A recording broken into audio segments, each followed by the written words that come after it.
Bom dia, boa tarde, boa noite, depende da hora que você acessar esse vídeo. Eu sou o professor Robinho e essa é a forma que a gente vai ficar se comunicando durante esse período da pandemia.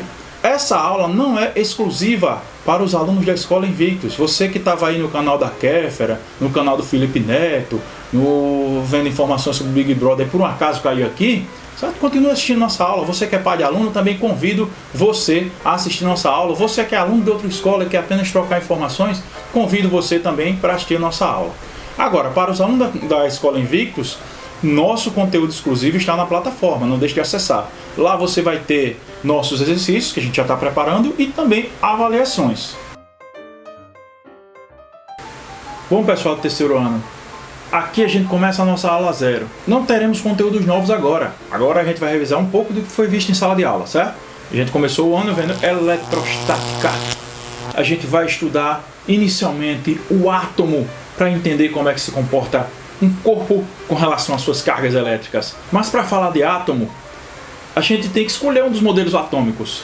Como aqui na aula de química eu vou escolher um só. Solta o pancadão! Rutherford, Bohr, Rutherford, Bohr.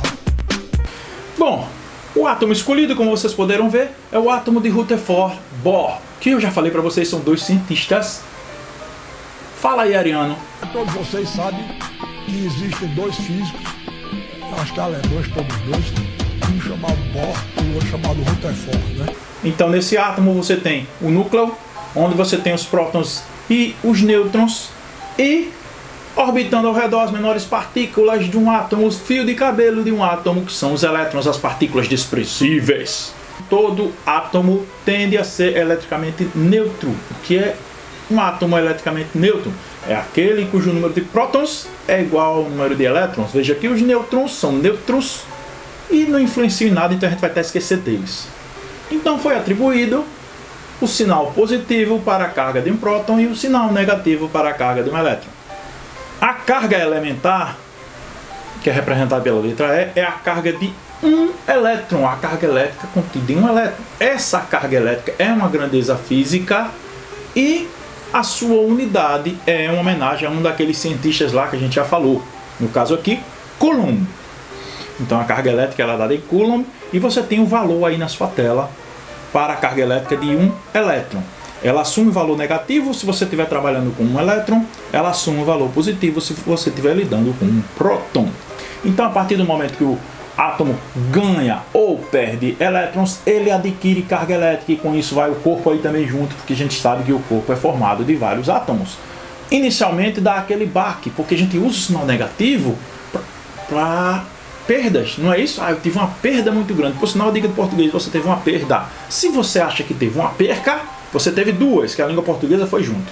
Bom, mas voltando ao assunto, então, quando a gente tem uma perda, associa logo ao sinal negativo. Você vai lá olhar o seu saldo, se você estiver devendo, menos.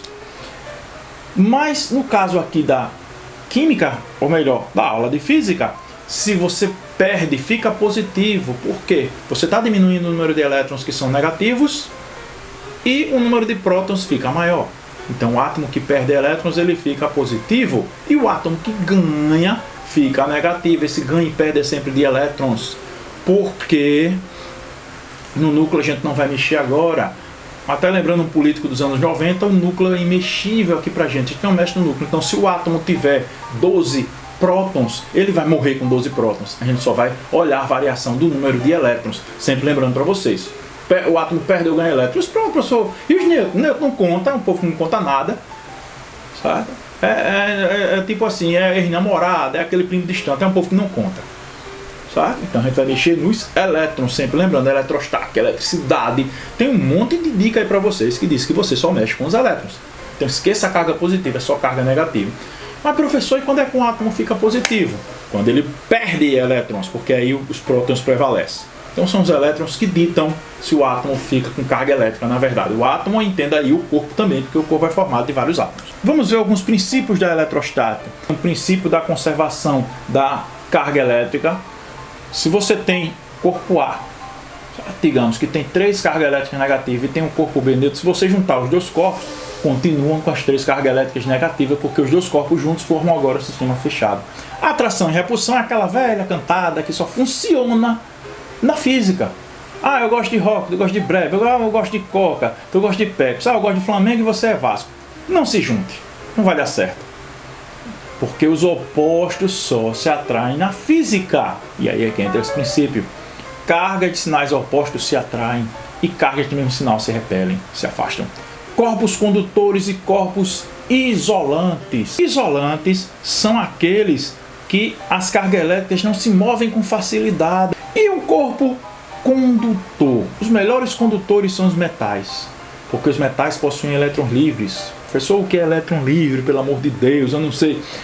Nas ligações metálicas você tem uma rede cristalina e alguns elétrons que conseguem escapar dessa rede trafegam normalmente. Esses elétrons, eles não pertencem a um só átomo. Veja que eu estou falando de ligação, veja que eu estou falando de corpo. Então eles passam a circular e por isso são chamados de elétrons livres. Eles ficam sujeitos à força de um campo elétrico. E os 3 processos de eletrização que a gente já viu, quais são? São eles: eletrização por atrito, quando você esfrega um corpo no outro, você tem a famosa eletricidade estática, onde um corpo perde e o outro ganha cargas, porque vai haver sempre a transferência de cargas. Cuidado que a eletrização por atrito ela pode ser perigosa. Ela pode causar faíscas e faíscas são causadores de incêndio em alguns casos. Eletrização por contato, você já tem um corpo eletrizado que entra em contato, como o nome diz, com outro corpo e vai haver então a transferência das cargas. Na eletrização por atrito, os corpos adquirem cargas de sinais opostos. Na eletrização por contato, como está havendo transferência de cargas, no final os dois vão ter cargas de mesmo sinal. E a eletrização por indução, professor? A eletrização por indução que é a mais chatinha, porque você vai deixar um corpo ali próximo a outro. Então vai fazer com que esse corpo aqui, as cargas se separem, porque positivo atrás negativo, como a gente já falou. Aí depois você coloca um fio terra, as cargas de carregam. É um pouquinho mais complicado, mas é bom fazer. Pronto, com isso a gente encerra essa primeira aula. Como vocês viram, alguns conceitos a gente já tinha feito em sala de aula. Na próxima aula, resolução de exercícios para vocês e mais algum conteúdo, certo? E eu gostaria de encerrar essa aula aqui do 3º ano com uma dica de filme, para que você aumente o seu conhecimento, aumente o seu aprendizado. E o filme que eu deixo para vocês, para reflexão, é Amistad, que é a história de um navio que aporta nos Estados Unidos, um navio cheio de escravos, e ele que meio que conta o sofrimento dos negros naquela época. É um filme assim, até um certo ponto chocante, mas que é necessário ser visto, principalmente nos tempos de hoje, que a gente está negando muito da história. Então assistam e, se quiserem, deixem seus comentários aqui para a gente discutir, inclusive sobre o filme também, embora não esteja relacionado diretamente com física. Certo, pessoal? Então, um abraço, até a próxima aula. Fui!